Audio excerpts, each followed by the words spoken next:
はい、名前は松浦正人。でも今パリに住んでるんで正人松浦の方が通るかな。でフランスのパリに住んで剣術ね、日本の剣術とそれと能っていうね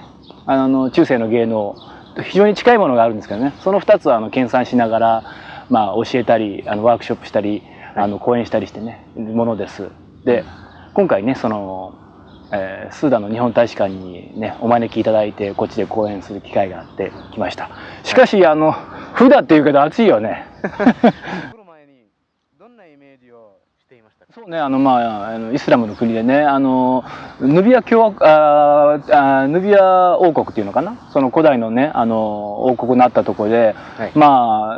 文明の源泉みたいなねナイル川の源流があってねっていうイメージがあったんで、そういう全ての、その文明の源泉みたいなものが残ってるのかなと思って、そういうイメージで持ってきましたね。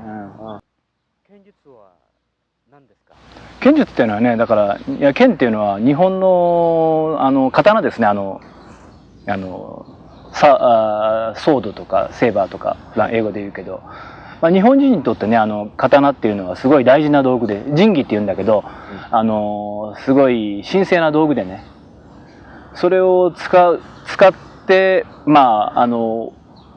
初はね大昔はそれで神様とつながるような、宇宙とつながるような道具に使ってたんですよね。そうですか。それが日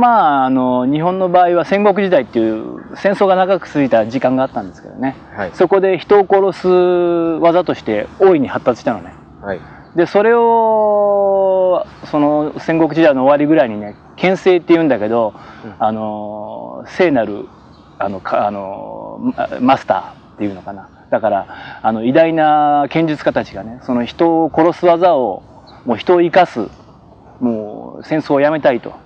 戦争争いをやめて人を生かすための技に作り変えていったんですよっていうメソッドとして今は稽古されています。そうですか。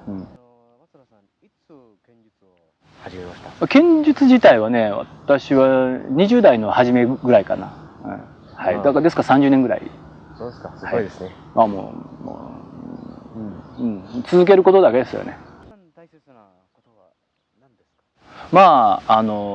最後はね禅の影響を受けてるんだけどね、すごい禅ってわかるかな。仏教の一派で、ひたすら座ることで、悟りっていうものに近づくっていう。そうですか。だから無になるとか悟るっていう言葉は無になる、自分を捨ててなんというのかな、その天地と一つになるとか、そういうことを探していくんですけどね、宇宙と一体になるとかね。そうですか。それに対してはまずなんだろう、一つの動き、あらゆる動きに心を込めてというか注意してっていうことからかな、最初にね。そうですね。夢ですね、それこそ剣や能を通してね、その日本文化の根底にある和っていう、和っていうのはその大きい円にも通じるんだけど、はい、ハーモニーとかね、調和とかね。わかりました。だから相手と争わずに、天地と争わずに、この存在を持ってもう全ての存在と調和していくっていう、それが日本文化の根底だし和の思想だと思うんですよ。その和の思想を剣や能を通して人々に伝えてみんなと共有していくっていうのが夢っていうかな。でもね本当にここに来てみてね、その美術館行ったり、そのモニュメントね、ピラミッド行ったりね、昨日たまたまムハン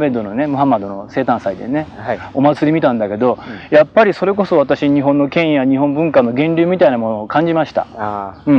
だからスーダンの人たちがねまたこの柔道クラブの人たちみたいにね、日本語すごいうまいしね、熱心に柔道ね練習しててね、すごいそれも私感動したけど、